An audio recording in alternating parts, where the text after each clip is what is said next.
Alahady faharoa amby roapolo ny volana marsa taona 2022 faly mitsidika ny tompokatrano indray tompo lasy tompoko vavy amin'izao alina izao amin'ny alalan'ny fandarana mahery atolotratsika ary ny arahaba ary asaina hampanajantsika hanaraka ny fandarana hatramin'ny farany horesantsika tanatin'ny fandarana amin'ny tiariventiny tontolo ny taranja baolina lavalava sy ny taranja baolina kitra ary ayady maro samihafa etontsika anomboana ny fotoana raha dia ny taranja baolina lavalava satria nampetrano lalao iraisam-pirenena itsika tamin'ity faraparan'ny herinandro ity ho an'ny taranja baolina lavalava lalaovin'olona fito izy ity fedina ny amboara ny ranomasimbe indianina ny zara roa teto ny amboara ho an'ny latsaky ny 20 taona dia nijanona eto Madagasikara ho an'ny latsaky ny 19 taona kosa dia nanjakany zareo réunionnais.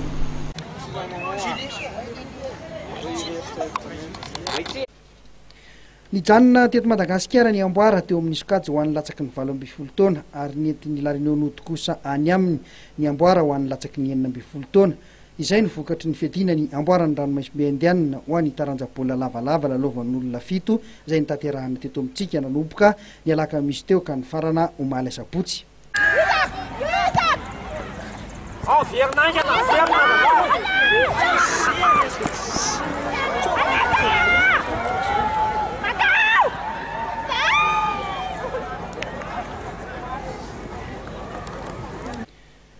Tetsy amikanjany Mahamasina no nanatanterahana ny lalao famaranana tamin'ity fananana ho an'ny skajandriny ity. Nanjakan'ny ekipan'ny La Réunion ny teo amin'ny latsaky ny 19 taona.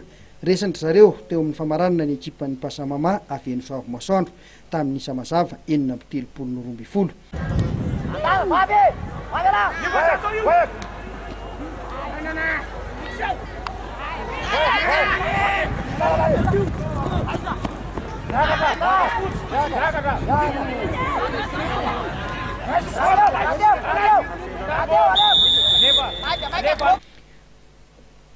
Nanatombo teo amin'ny abean'ny vatana ny Réunionnais ka sahirana ireo boekelin'ny Solaina nakanazy. Anisan'ny songadina indrindra tamin'izany Maclom izay nahatsindrese miisa 2 nanampy azy koa Julien sy ilay metisy malagasy Edouard tsy mbola niala teo ampelantanan'izy ireo izany ny fandresena izay efa azony tamin'ny taondasa. Ny ekipan'ny Madagasikara faharoa kosa no nandrombaka ny amboara teo amin'ny latsaky ny 20 taona rehefa nandresy an'ny La Réunion tamin'ny Satery 7-12 teo amin'ny famaranana. Ny Aroino ny farana fa mbola itony hetsika satria mbola isy ny tournoi des lycées atao ny alarobia ho avy izao eny amin'ny lycée Ambatobe. Andrainjara amin'izany ny lycée avy atsy La Réunion sy ny eto Madagasikara marihana fa netohan'ny Orange Madagasikara ny fitaterana ireo ekipa sy ny mpilalao amin'ny hetsika izay ataony izay tsy farana raha tsy ny 20 marsa izao.